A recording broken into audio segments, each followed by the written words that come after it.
Selamat pagi, selamat siang, selamat sore. Assalamualaikum warahmatullahi wabarakatuh.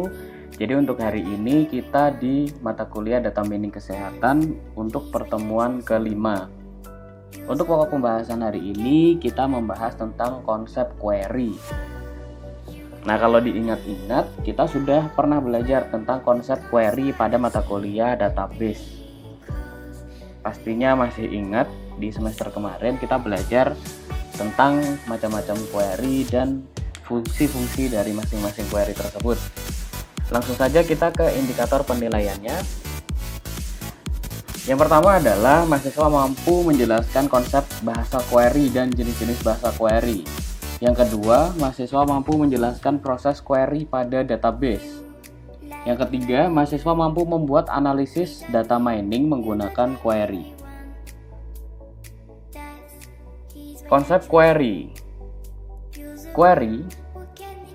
Select query is a data retrieval query, while an action query acts for additional operation on the data, such as insertion, updating, and deleting. Query pemilihan adalah query pengambilan data, jadi diperlukan untuk pengambilan data. Sementara query tindakan meminta untuk ditambahkan operasi pada data, misalkan seperti penyisipan, pembaruan ataupun penghapusan pada data. Maksudnya seperti itu. Jadi sudah mengetahui tentang konsep database ya. Kemarin kita sudah belajar. Jadi database adalah kumpulan dari data-data yang memiliki struktur, atribut, dan segala macamnya. Terus kemudian di situ apakah sudah tahu apa itu DBMS? DBMS, Database Management System, yaitu sebuah aplikasi atau perangkat lunak yang diperuntukkan untuk manajemen dari database. Bagaimana data tersebut dibuat dan disimpan? Nah, kemarin data tersebut dibuat ya berdasarkan input dari fakta. Jadi datanya didapat dari fakta-fakta, kemudian dimasukkan ke form setelah kita berhasil membuat database, kemudian tabel-tabel yang ada di dalamnya. Tools apa saja yang dipakai untuk membuatnya? Masih ingat kemarin kita belajar tentang MySQL dengan menggunakan SAM. Kalau sudah lupa, saya ingatkan kembali. Kita kemarin juga sudah belajar bagaimana cara menggunakan tools-tools yang ada di DBMS dan juga bagaimana kita menempatkan primary key, foreign key, candidate key, dan macam-macamnya. Langsung saja, tools DBMS-nya bisa pakai Microsoft Access, Oracle Database, SAM, bisa pakai MySQL, Google Fusion Table, DB Visualizer, dan sebenarnya ini masih contoh ini saja ya. Untuk toolsnya masih banyak yang lainnya juga. Untuk DBMS pada umumnya pemrograman database yang dipakai SQL karena banyak yang freeware. Oracle mampu menyimpan data dalam skala sangat besar tetapi berbayar. Microsoft bisa pakai Excel, Access SQL Server yang mampu menyimpan data besar tetapi juga berbayar. Kita refresh materi yang sudah diberikan pada semester kemarin. Jenis-jenis query. Yang pertama, pembuatan database baru menggunakan create new database. Untuk penghapusan data pakai drop database. Pembuatan file atau tabel baru ke basis data pakai create table. Penghapusan file atau tabel dari suatu basis data menggunakan drop. Penambahan atau pengisian data baru ke dalam field atau tabel di sebuah basis data menggunakan insert. Pengambilan data dari field menggunakan retrieve atau search. Pengubahan data dari sebuah field atau tabel menggunakan update. Penghapusan data dari sebuah field menggunakan delete. Jangan sampai salah. Create new database untuk membuat database baru. Create tabel untuk membuat tabel baru. Drop tabel dipergunakan untuk menghapus tabel. Menghapus data dari field atau tabel menggunakan delete. Jangan sampai kebalik. Berikutnya adalah teknik query ke data mining. Ini contohnya adalah heuristik atau rule based.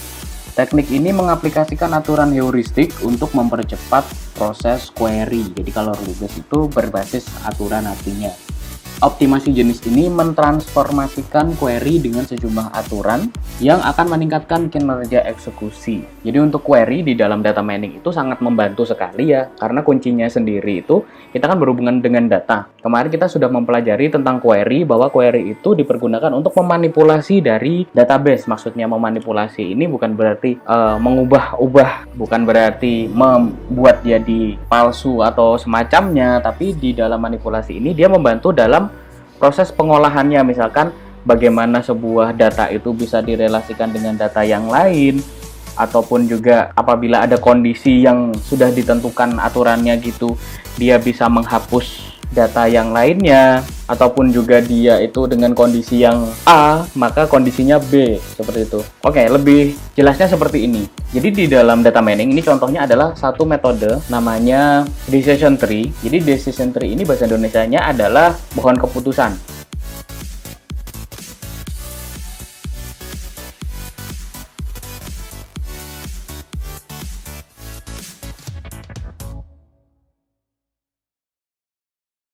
Pohon keputusan ini biasanya dibikin untuk membantu mendefinisikan atau mempertegas dari sebuah aturan yang akhirnya nanti itu memberikan sebuah kesimpulan. Contohnya gini, kalau misalkan dokter itu melakukan diagnosis terhadap pasiennya, misalkan berdasarkan gejala-gejala yang sudah ada, misalkan ada pasien dengan gejala COVID-19, pasti kan akan dicek gejalanya apa saja. Yang pertama mungkin misalkan demam dengan suhu 38 derajat. Oke, ini adalah salah satu gejala COVID. Terus kemudian batuk kering, misalkan seperti itu. Nah, ini adalah gejala yang kedua. Terus kemudian sering cepat lelah. Nah, ini adalah gejala yang ketiga. Terus merasakan nyeri-nyeri di seluruh tubuh. Ini gejala yang keempat, nyeri tenggorokan, diare, dan macam-macam. Itu merupakan gejala-gejala yang sudah ada. Kan kalau misalkan kita di rekam medis itu, nah data-data dari gejala-gejala yang sudah dianamnesis oleh dokter ini, nantinya kan itu akan dipergunakan untuk mendiagnosis bahwa pasien tersebut itu terkena penyakit apa, seperti itu. Nah, itu sama halnya dengan di data mining. Jadi kalau pohon keputusan itu, dia itu bercabang. Jadi untuk masing-masing cabang itu, dia mendefinisikan contoh dari anamnesisnya. Contohnya yang pertama, apakah suhunya itu lebih dari 38 derajat Celcius? Jika iya, oke, berarti itu rule pertama bahwa suhu badannya di atas 38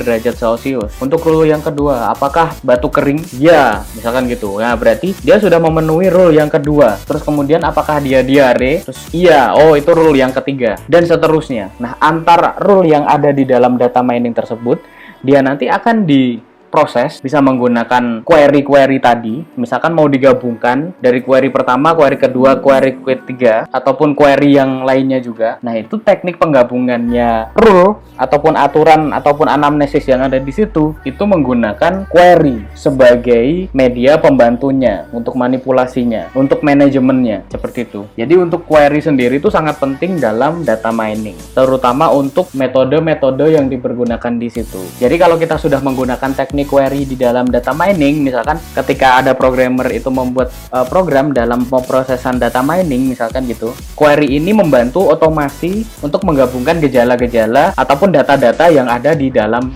data mining. Kalau data mining kan pastinya memerlukan data yang sangat besar. Nah, kalau misalkan dilakukan secara manual, otomatis akan kesusahan dalam mengolahnya. Nah, pastinya akan membutuhkan query sebagai manajemen dari data-data pada data warehouse. Nah, mungkin itu saja yang bisa saya sampaikan untuk hari ini. Langsung saja ke diskusi di kelas. Silahkan kalau ada pertanyaan, bisa langsung bertanya. Terima kasih atas perhatiannya. Langsung ke kelas.